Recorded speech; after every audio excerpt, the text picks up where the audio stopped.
Picture this. Louisville, Kentucky, 1954.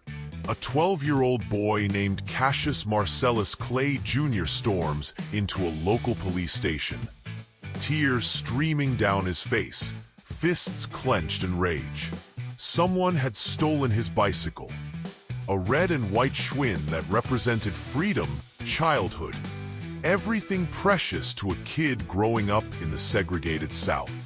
"I'm gonna whoop whoever stole my bike," he declared to Officer Joe Martin, who happened to run a boxing gym in the basement of that same building. Martin looked at this skinny, furious kid and said something that would change the world. "Well, you better learn how to fight first." That moment, that perfect collision of injustice, anger, and opportunity, didn't just birth a boxer. It unleashed a force of nature that would reshape not only sports, but the very fabric of American society. The boy who walked into that gym seeking revenge would emerge as something far more dangerous to the status quo.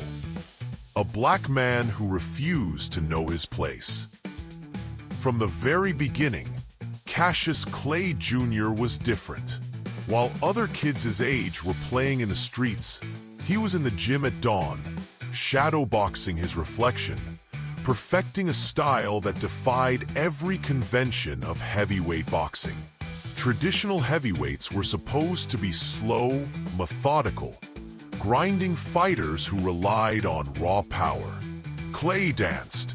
He moved like a middleweight trapped in a giant's body, his feet barely touching the canvas as he glided around opponents who looked confused, frustrated, and ultimately defeated.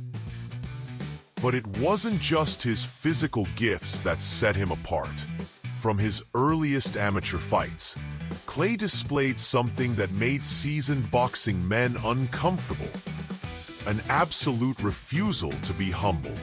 He talked, he bragged, he predicted the exact round in which he would destroy his opponents, and then, horrifyingly for those who wanted him to fail, he delivered on every boastful promise. "I am the greatest," he would declare, long before he had any legitimate claim to such a title. The phrase wasn't just confidence. It was revolution disguised as braggadocio. In an America where black men were expected to shuffle and apologize for taking up space, here was a teenager demanding the world acknowledge his magnificence. The audacity was breathtaking. The 1960 Olympics in Rome provided the perfect stage for this emerging phenomenon. At 18, Clay fought with the fury of someone who knew he was representing more than just his country. He was carrying the hopes of everyone who had ever been told they weren't good enough, weren't worthy, weren't allowed to dream beyond their circumstances. When he stood on that podium, Olympic gold medal hanging around his neck, something fundamental had shifted. He wasn't just an American boxer anymore. He was a symbol of what was possible when talent met opportunity, met unshakable self-belief. The transition from Olympic hero to professional boxer should have been straightforward. It wasn't. Clay signed with a syndicate of Louisville businessmen who saw dollar signs in his potential. But he saw something deeper. Every fight became a platform. Every interview an opportunity to challenge not just opponents, but the entire system that had created him. His early professional career reads like a masterclass in psychological warfare wrapped in athletic brilliance. The fight against Archie Moore in 1962 wasn't just a boxing match. It was a generational changing of the guard. Moore, the crafty veteran who had seen it all, found himself facing something he couldn't understand or counter. A young man who fought like he was dancing and talked like he was preaching. More in 4, Clay predicted, and when he delivered exactly as promised, It wasn't just another victory. It was proof that this wasn't luck or youth or beginner's fortune. This was something unprecedented. A heavyweight who combined otherworldly athleticism with an almost mystical ability to bend reality to his predictions. The build-up to his first fight with Sonny Liston in 1964 revealed the full scope of what Cassius Clay had become. Liston was the perfect villain for Clay's hero narrative. A menacing figure with alleged mob connections. A man who intimidated opponents before they ever entered the ring. The boxing establishment assumed this brash kid would learn respect the hard way. That Liston would teach him the violent lessons that the gym and amateur ranks had somehow failed to deliver. Instead, Clay turned the entire promotion into theater. He showed up at Liston's house at dawn, honking his horn and shouting challenges. He called Liston the Big Ugly Bear and promised to hunt him down like prey. The media called it promoting. Clay knew it was warfare by other means. He understood that the fight began long before the opening bell. That victory belonged to whoever could control the narrative, the atmosphere, the very air his opponent breathed. February 25th, 1964, Miami Beach Convention Hall. The night that changed everything began with doubt and ended with destiny. Clay entered the ring as a 7-1 underdog. A loud-mouthed kid who had finally bitten off more than he could chew. He left as the heavyweight champion of the world, and something far more significant, a man reborn.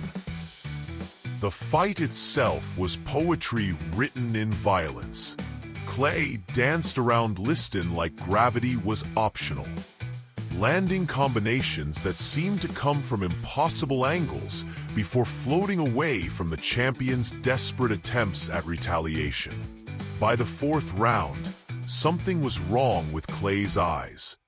Whether from a substance on Liston's gloves or his own cornerman solution, we may never know.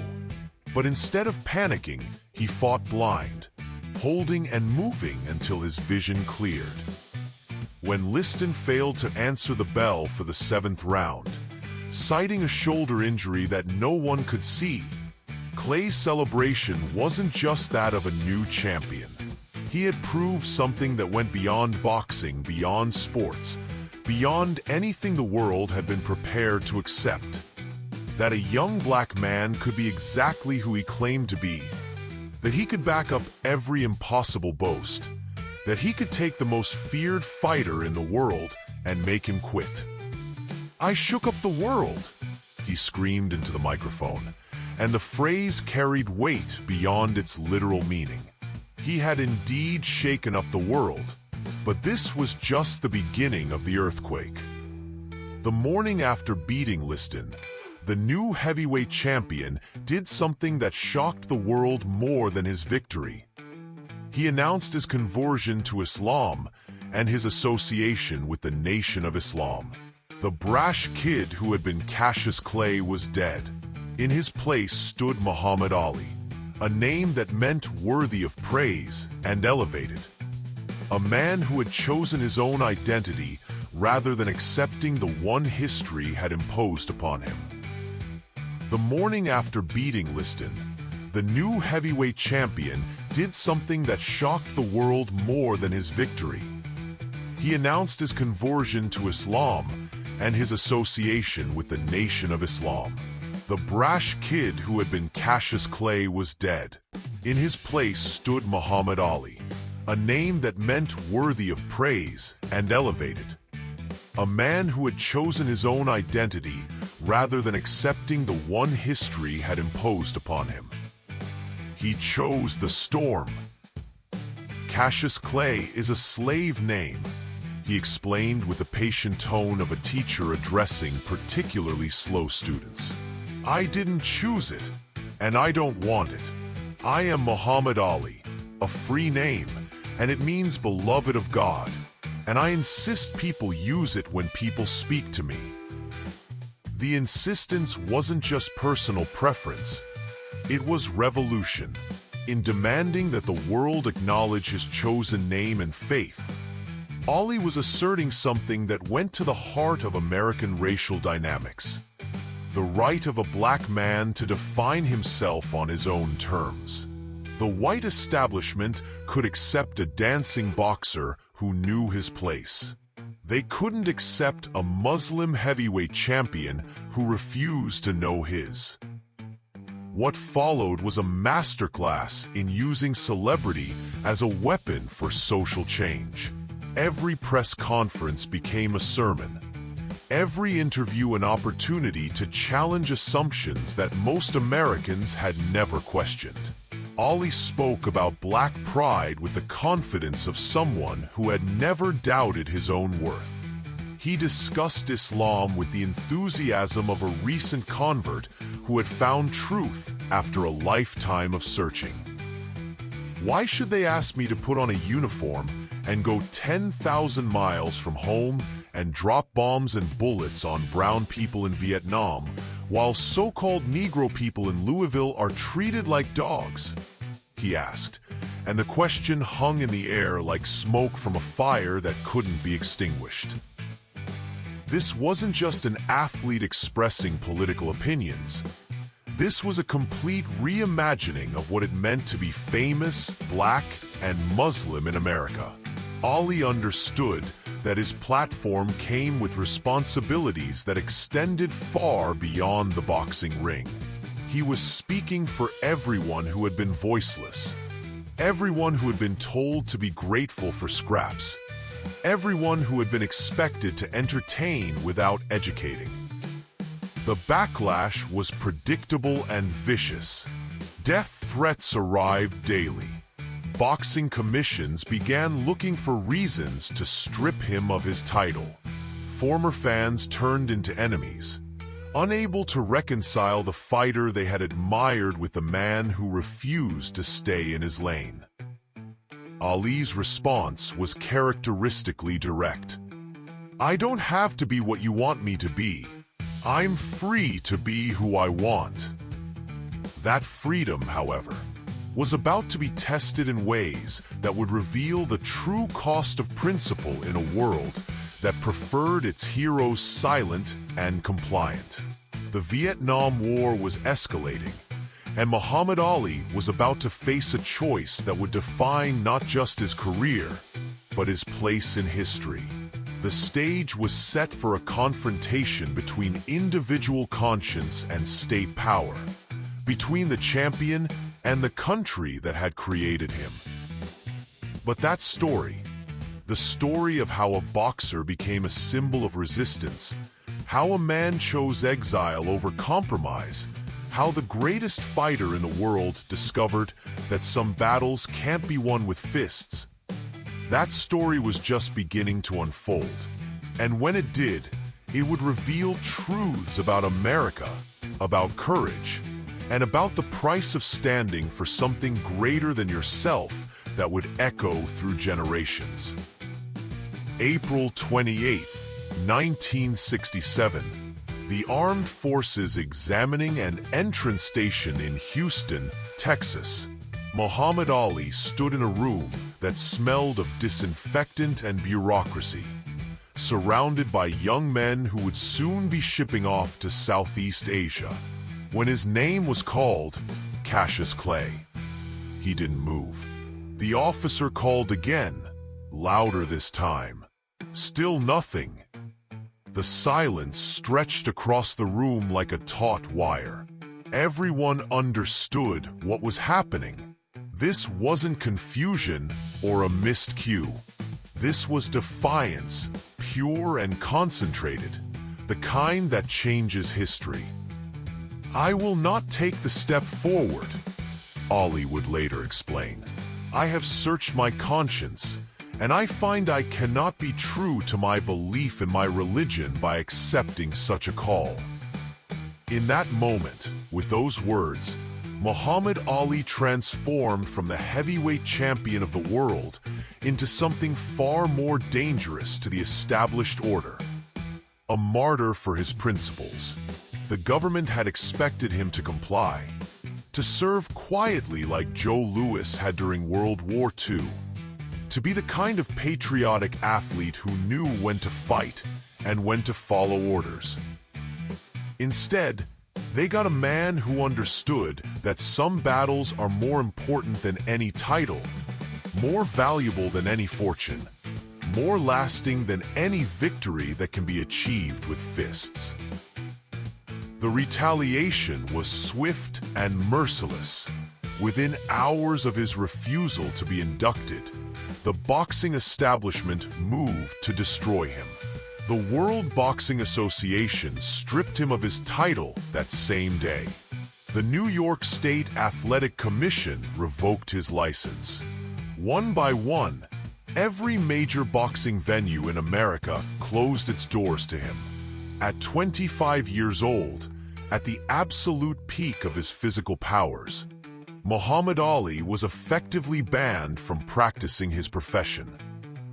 The government's case against him seemed ironclad.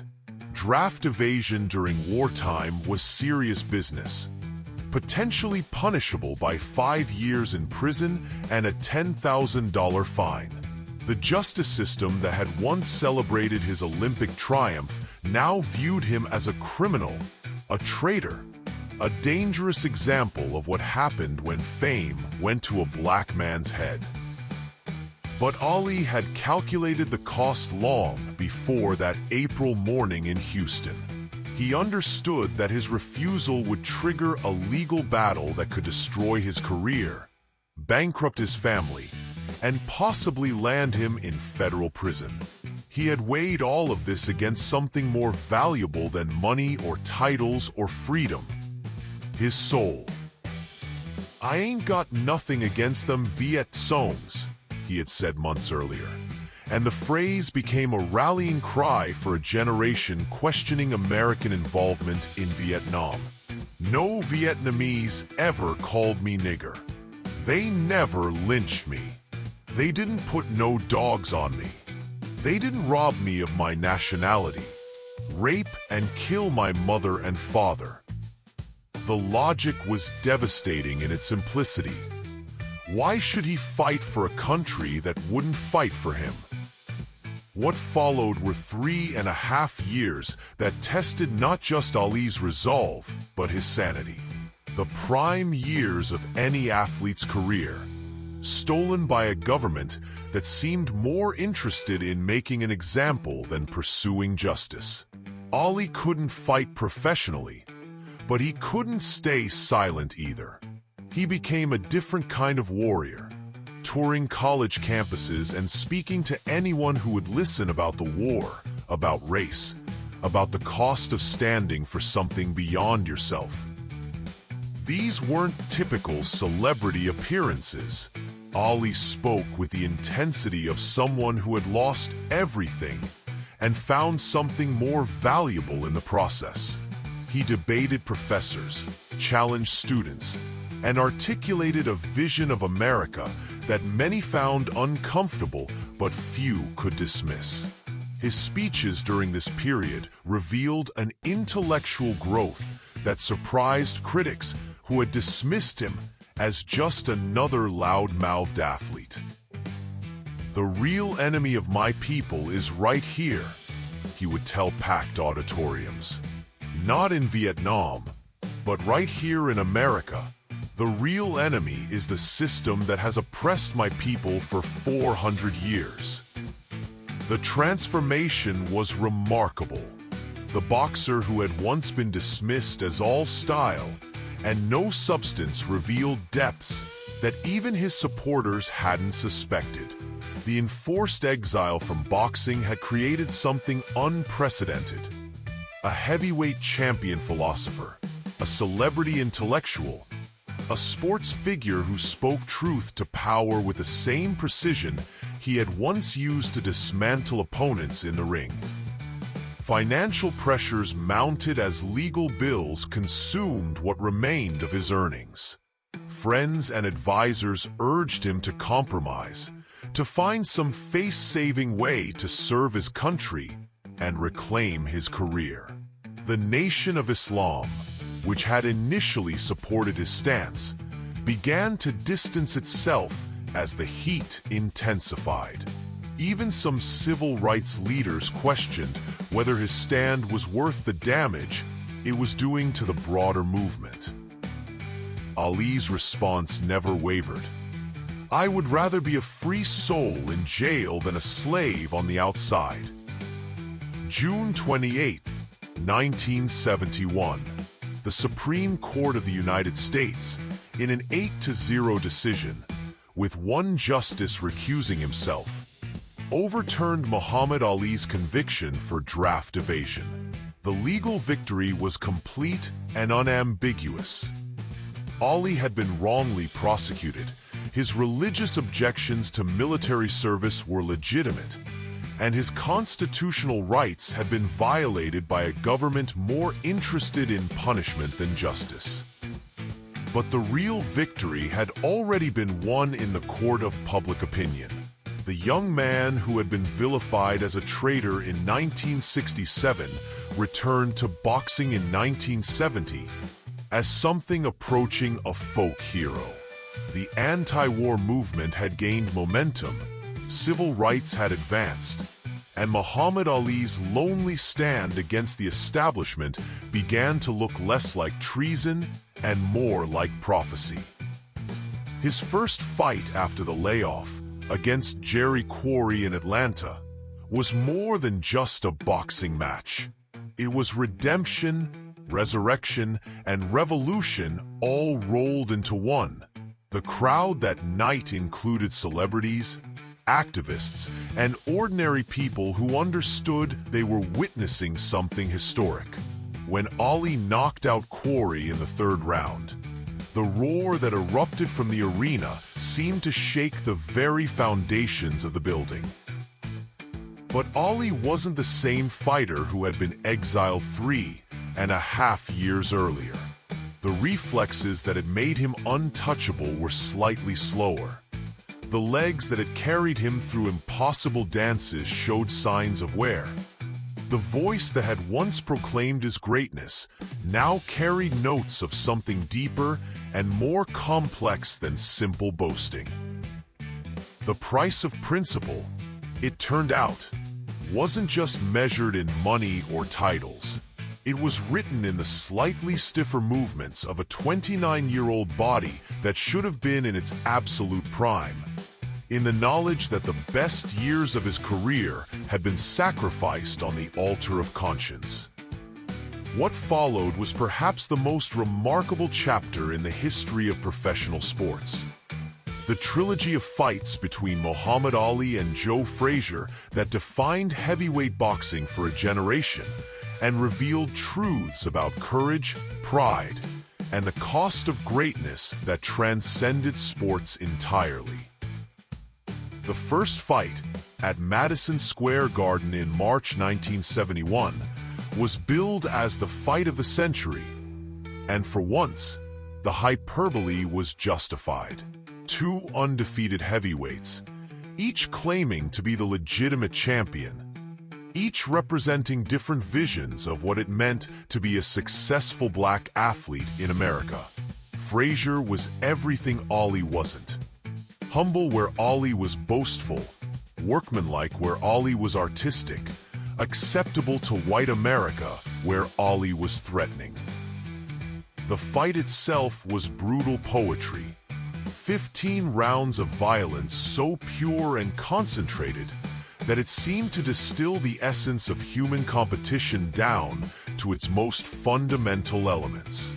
Ali fought with the desperation of someone who understood that this might be his only chance at redemption, while Frazier fought with the fury of someone who had been overshadowed despite never losing a professional fight. When it ended with Frazier's unanimous decision victory, something had changed in both men. Ali had proven that the exile hadn't broken him, that he could still compete at the highest level of his sport. But Frazier had proven something perhaps more important, that Muhammad Ali was mortal after all, that the man who claimed to float like a butterfly could be grounded by someone with enough will and skill and heart. The rematch 3 years later was different.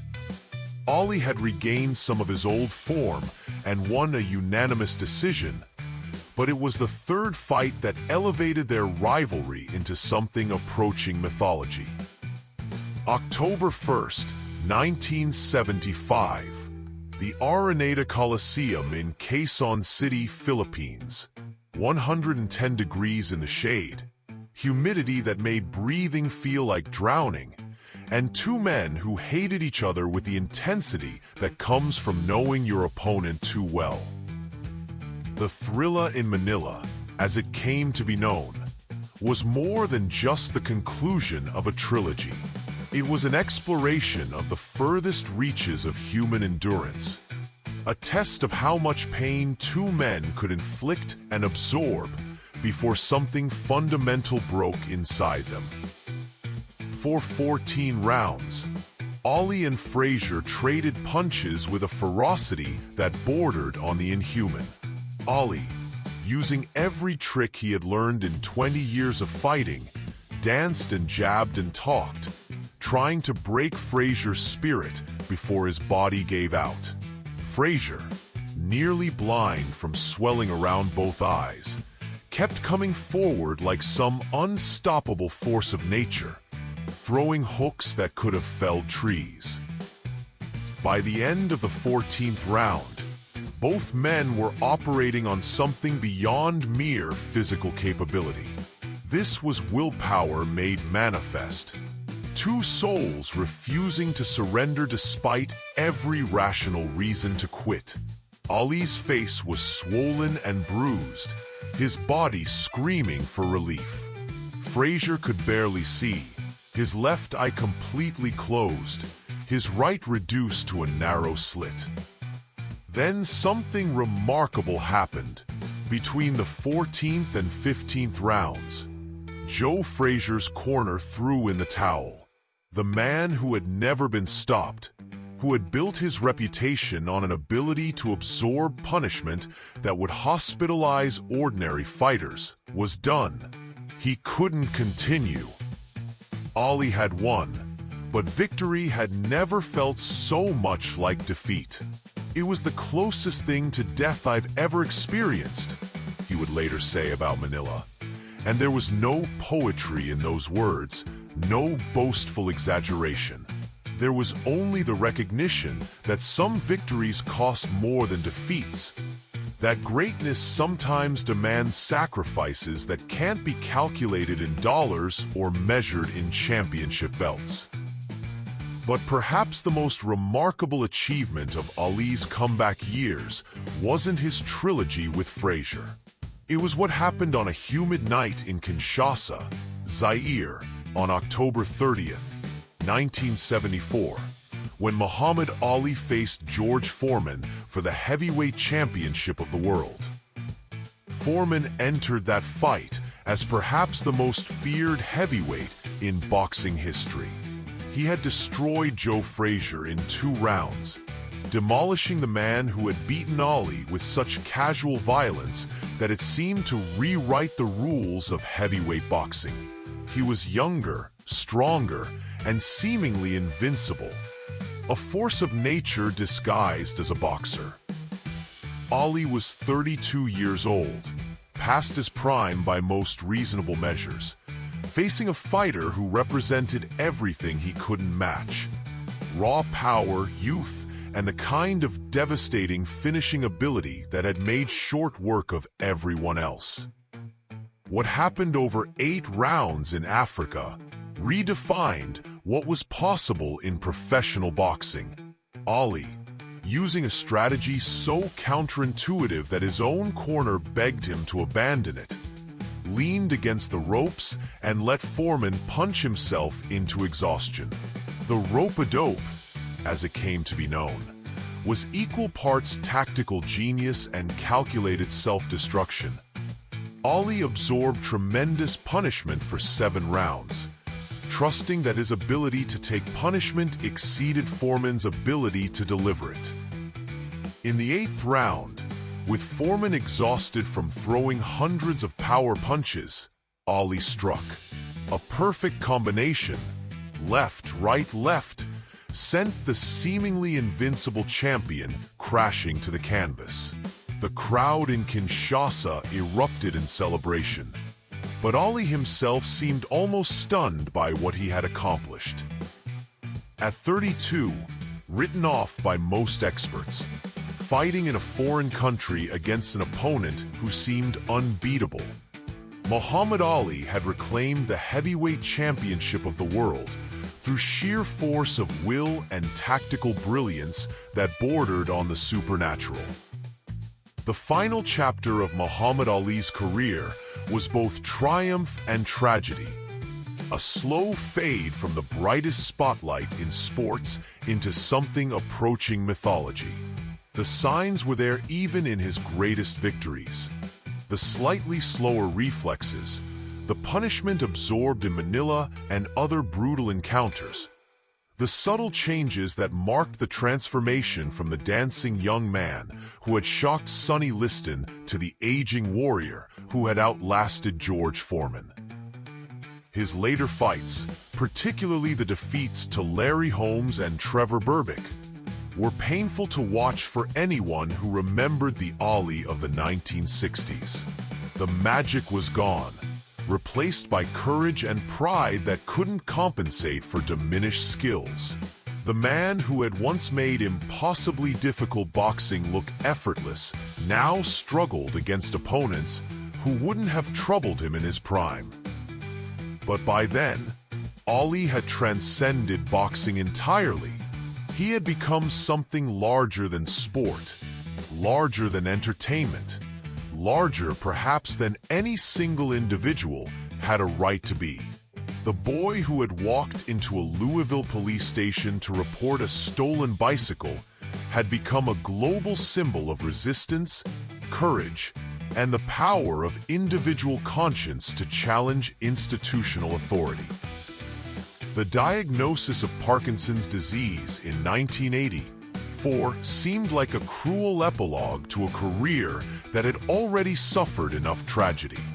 The voice that had proclaimed, "I am the greatest," was reduced to a whisper. The hands that had delivered poetry in motion now shook with tremors that couldn't be controlled. Yet even in decline, Ali retained something that mere athletes never achieve: the ability to inspire through simple presence.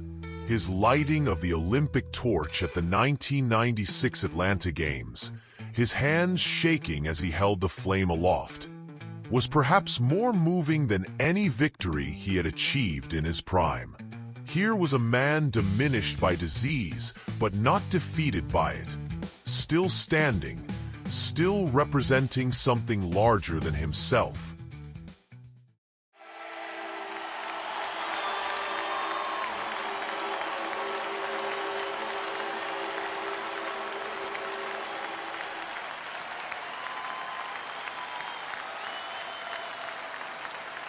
Muhammad Ali died on June 3, 2016, and the world paused to measure what had been lost.